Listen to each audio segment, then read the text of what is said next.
Halo warga intelektual sekalian, baru-baru ini Perdana Menteri Israel yaitu Om Netanyahu lagi bermesraan dengan Putin. Sementara di Konoha, Putin itu dianggap membenci Israel, tapi pada faktanya mereka bermesraan tuh ya, peluk-pelukan gitu ya kan, seperti orang pacaran. Nah yang jadi pertanyaan, kenapa warga Konoha itu berharap Putin benci dengan Israel? Padahal pada faktanya ada ratusan ribu warga Israel yang tinggal di Rusia, guys. Wow, bukan kaleng-kaleng, guys. Orang Yahudi yang tinggal di Rusia ini bukan orang sembarangan, guys, tapi bagian daripada orang penting gitu, ya, bagian daripada elit Rusia itu sendiri. Bahkan, ya, banyak warga Yahudi yang memenangkan Nobel dan mereka tinggal di Rusia. Wow, luar biasa. Bayangkan. Nah, yang jadi pertanyaan, siapa orang Yahudi yang memenangkan Nobel yang tinggal di Rusia? Siapa orang yang sangat berpengaruh yang tinggal di Rusia tapi berkebangsaan Israel? Kemudian, kalau saya perhatikan itu ya, ketika Israel sekarang ini lagi gencatan senjata dengan Palestina, saya melihat di Palestina sekarang ini ada semacam perebutan kekuasaan. Jadi gini guys, Hama itu ya, pertama mereka konflik dengan Israel. Nah setelah itu mereka konflik lagi tuh ya, sesama mereka konflik gitu. Nah yang jadi pertanyaan, apakah konflik itu bagian daripada jalan ninja mereka gitu? Apakah konflik itu seperti mendarah daging gitu? Apakah kalau misalnya tidak ada konflik, tidak ada kerebutan, ya hama-hama ini tidak merasa tenang gitu? Kenapa selalu konflik gitu? Apa alasannya?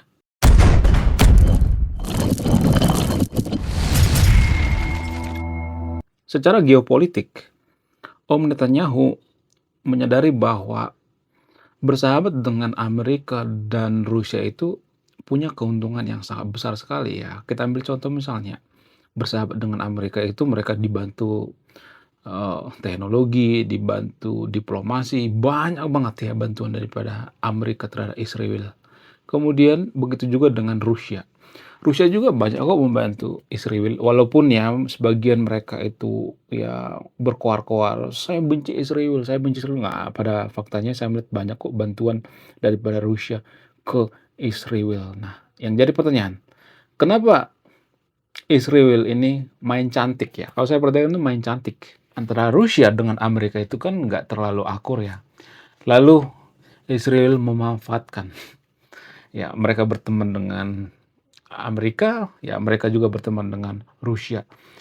Jadi seperti main dua kaki ya kalau saya perhatikan. Ya nggak jadi masalah, apa masalahnya ya kan? Asal jangan munafik aja gitu ya. Seperti Konoha. Konoha mengatakan, oh kita negara non-blok. Ya padahal berpihak kok ya. Sejak kapan negara non-blok berpihak? Konoha kan berpihak sama Palestina kan kalau boleh jujur. Kenapa mereka berpihak? Ya karena seiman. Gak ada lagi selain itu. Karena seiman, karena seagama. Itu gak ada alasan yang lain. Kalau ada yang orang yang mengatakan, oh ini bukan karena seiman, bukan karena seagama, oh ini murni kemanusiaan. Pret, gak ada kemanusiaan-kemanusiaan. Kalau Palestina itu mayoritas beragama Hindu, kita nggak bakal peduli dengan Palestina, nggak bakal peduli, bodoh amat, apain ya kan. Ya karena kita rasis terhadap Israel sehingga kita membela Palestina. Itu sebenarnya permasalahan yang paling jujur ya. Itu jawaban yang paling jujur. Tapi warga Konoha itu kan nggak suka orang yang jujur. Ya, nggak suka orang seperti saya. Kalau saya mengucapkan kejujuran itu, pertama-tama mereka nggak mikir gitu ya. Ya, mereka langsung menekan saya gitu ya, lebih baik menekan saya. Tahu apa sih tentang agama? Ngaji dulu sana, sok tahu lu gitu. Jadi mereka memaksakan kehendak gitu, nggak mikir dulu apa yang saya katakan itu masuk akal atau tidak gitu. Ya padahal kan itu faktanya guys ya. Jadi selain itu ya, kalau saya perhatikan tuh Om Netanyahu itu menyadari kejadian tahun 2015, yaitu ketika Syria konflik. Nah ketika Syria konflik itu kan ada pengaruhnya dengan Israel ya. Om Netanyahu berpikir ternyata bekerja sama dengan Rusia itu lebih menguntungkan daripada tidak bekerja sama. Makanya Om Netanyahu itu secara pribadi akrab banget dengan Mister Putin, sangat akrab ya. Bahkan Putin itu kan kalau nggak salah tuh dia beragama Kristen Ortodok ya, Kristen Katolik Ortodok ya. Cuman, warga Konoha berpikir bahwa Putin itu tidak beragama gitu, Putin itu mualaf gitu ya. Warga Konoha kan sering mengatakan seperti itu, "Oh, Putin itu sudah mualaf dan bla bla bla ya." Dan saya sudah sangat sering ya mendengar kalimat seperti itu. Putin membela kaum muslim gitu ya. Padahal saya melihat ya, dia itu membela semua agama, nggak hanya satu agama, membela Kristen juga, membela ya semua agama lah gitu ya, nggak berpihak pada agama tertentu ya. Lagian kalau saya perhatikan di Rusia itu agama itu kan nggak terlalu ini ya, nggak terlalu dijadikan semacam momok gitu, nggak dijadikan semacam acuan untuk memilih pemimpin gitu, nggak. Ya, mereka lebih sekuler gitu, memisahkan antara agama dengan negara. Ya, tapi kalau di Konoha kan enggak seperti itu ya. Kalau Putin datang ke Indonesia itu ya, mau jadi presiden misalnya di Indonesia, yang pertama ditanya itu apa? Ya agamanya lah, ya kan? Apalagi kalau bukan agamanya. Kalau dia tahu bahwa Putin itu beragama Kristen Katolik, ya nggak bakal dipilih ya. Itu mah nggak usah ditanya lagi ya kan. Jadi kita itu memang sudah sekarat tahu guys ya. Dalam beragama kita sudah sekarat gitu ya. Kita memilih pemimpin itu hanya seiman, seiman terus walaupun korupsi, ya walaupun banyak istri, yang penting seiman gitu. Walaupun nipu, yang penting seiman. Kita milih terus gitu. Ya, pokoknya kita dibutakan oleh seiman, seiman dan seiman. Kemudian siapa orang yang paling berpengaruh di Rusia? Kalau saya perhatikan tuh orang yang paling berpengaruh di Rusia itu dan orang yang punya pengaruh banyak ya terhadap kemajuan bangsa gitu. Sorry, terhadap kemajuan teknologi dunia maksudnya. Yaitu penemu Telegram dan penemu WA ya. WA maksudnya bukan Telegram ya. Ya, jadi penemu WA itu kan dari Rusia guys. Cuman dia pergi ke luar negeri ya, untuk apa? Untuk mempresentasikan penemuannya. Tapi asalnya mah dari Rusia gitu. Ada banyak kok penemu-penemu dari Rusia, luar biasa ya penemu dari Rusia. Ya, Rusia itu adalah negara yang sangat terdidik guys ya. Negara yang sangat-sangat sangat kompeten ya kalau saya perhatikan ya. Ya lumayan kompeten lah, walaupun Rusia itu bukan termasuk negara maju ya. Ya, itu juga yang jadi masalah Rusia sekarang yaitu negara oligarki ya. Sama seperti Konoha. Konoha juga kan dicengkram oleh oligarki ya. Kita tuh dicengkram sama oligarki guys. Bahkan pejabat-pejabat kita dicengkram oleh oligarki, dikuasai oleh oligarki. Itu yang saya perhatikan ya. Kemudian kalau saya perhatikan tuh ya sekarang ini hama itu seperti tidak terkendali ya. Mereka itu seperti menyusun yang namanya strategi gitu ya, strategi bawah tanah. Ini yang bikin Om Netanyahu marah. Tapi kan di Konoha Om Netanyahu ini kan selalu ya diplesetkan namanya setan Nyahu gitu, ya kan? Orang-orang kan sering memplesetkan seperti itu, setan Nyahu gitu. Kadang Netanyahu itu dibikin meme gitu dan lain sebagainya. Saya tidak membela Israel di sini ya, tapi kalau mau jujur ya, kalau saya perhatikan itu Om Netanyahu itu kan nggak terlalu ini ya kalau saya perhatikan ya, nggak terlalu sebrutal yang kita pikirkan, enggak lah.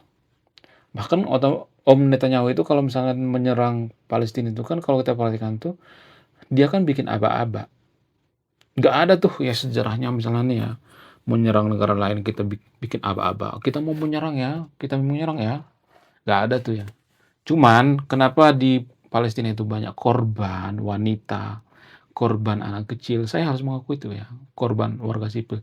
Karena mereka nggak jelas tentaranya yang mana, kucing-kucingan gitu.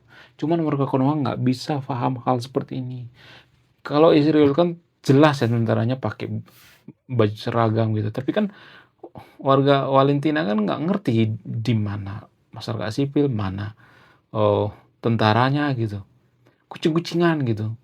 Ya, sama seperti yang terjadi di Papua ya. Saya juga harus mengakui saya tidak berpihak pada agama tertentu ya. Banyak tuh ya warga Konoha mengatakan bahwa ya Papua itu kan beragama Kristen. Tapi kan kalau saya perhatikan KKB itu kan nggak pernah menyebut dalam nama Yesus gitu ya, dalam darah Yesus nggak pernah seperti itu ya. Cuman warga Konoha itu terlalu melebih-lebihkan Papua itu Kristen ya, itu oh mereka itu memberontak dan lain sebagainya ya. Jadi gini guys ya, kalau kita mau ngambil standar yang sama, warga kuno kan sering mengatakan bahwa Palestina itu memperjuangkan kemerdekaan mereka gitu. Ya udah, ya kita harus melakukan standar yang sama dong dengan Papua ya kan. Mereka juga memperjuangkan kemerdekaan mereka ya kan. Sama seperti Aceh misalnya atau Timor Leste, mereka juga memperjuangkan kemerdekaan mereka kan. Kita jangan memberikan standar ganda itu ke yang seagama doang gitu ya, seagama doang. Ya, kita mengatakan ya kalau Palestina itu seiman dengan kita, kita membela mati-matian. Oh, mereka kan oh dijajah dan sebagainya. Nggak seperti itu guys ya. Kita harus melakukan standar yang sama. Kalau kita mengatakan bahwa Israel itu menjajah Palestina, ya kita harus melakukan hal yang sama dengan Papua ya. Kalau boleh jujur ya. Cuman kan warga Konoha kan nggak bakal mengakui seperti ini karena apa? Karena pengaruh bius daripada agama. Saya harus mengakui bahwa agama itu punya bius dan bias. Ini dua hal yang berbeda ya. Bius dan bias. Ya, bias itu ya hampir mirip lah sama bius ya. Ada semacam bius agama. Ya, ini pengaruh daripada agama. Karena seiman. Makanya saya mengatakan ya, kalau orang sudah berlebihan dalam beragama, sudah mabuk agama, tidak akan bisa bikin negara maju. Nggak bisa. Bahkan pejabat sekalipun kalau sudah mabuk agama, sudah berlebihan dalam beragama, nggak bakal bisa netral. Nggak bakal. Kenapa? Karena ya mereka akan memain-mainkan agama itu sendiri untuk kepentingan pribadi. Agama itu dimain-mainin guys. Cuman kita aja yang sadar gitu ya, nggak jujur gitu.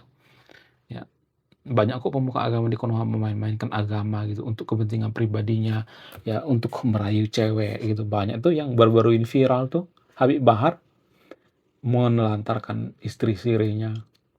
Karena apa? Ya karena mereka mengambil dalil-dalil dari kitab suci lah. Ya, karena kitab suci memberikan peluang lah ya. Jadi kalau saya perhatikan itu ya justru agama tertentu di Konoha ya, bukan Indonesia. Saya tidak mengatakan Indonesia karena orang Indonesia itu anti kritik guys ya. Sedikit saja kita kritik orang Indonesia, maka akan kejang-kejang kelonjotan bersama. Itu ya. Jadi ini hanya di Konoha ya. Jadi pemuka agama di Konoha itu justru memanfaatkan agama itu untuk kepentingan pribadinya, untuk memperbanyak istri, untuk memperbanyak koleksi mobil, memperbanyak mobil, rumah dan sebagainya ya. Cuman kalian aja nggak sadar-sadar gitu ya. Dari dulu saya sudah mengatakan seperti ini, tapi nggak ada yang percaya. Ya, kalian berpikir saya itu, kamu bikin orang tidak beragama, kamu agnostik, kamu ateis dan sebagainya. Jangan seperti itu ya. Jangan seperti itu guys ya. Kita harus benar-benar jujur gitu, benar-benar rasional. Jadi menanggapi Israel versus Rusia ataupun versus Valentina itu kita harus netral guys, nggak boleh berpihak gitu. Ya, kalau saya perhatikan kerjasama antara Putin dengan Netanyahu itu kerjasama yang sangat menguntungkan ya, saling menguntungkan ya. Ya, jadi kita harus benar-benar netral ya, nggak boleh berpihak pada agama tertentu. Jangan karena di Rusia itu banyak umat Muslim lalu kita membela mati-matian Rusia gitu ya. Sementara musuh daripada Rusia karena di situ nggak ada Muslim kita nggak membela seperti Ukraina misalnya ya. Ukraina itu kan kita tidak pernah kita bela gitu. Jadi kita punya standar ganda gitu. Ya, kenapa? Karena seiman lah. Jadi ini yang menghancurkan segalanya. Karena seiman itu yang menghancurkan guys.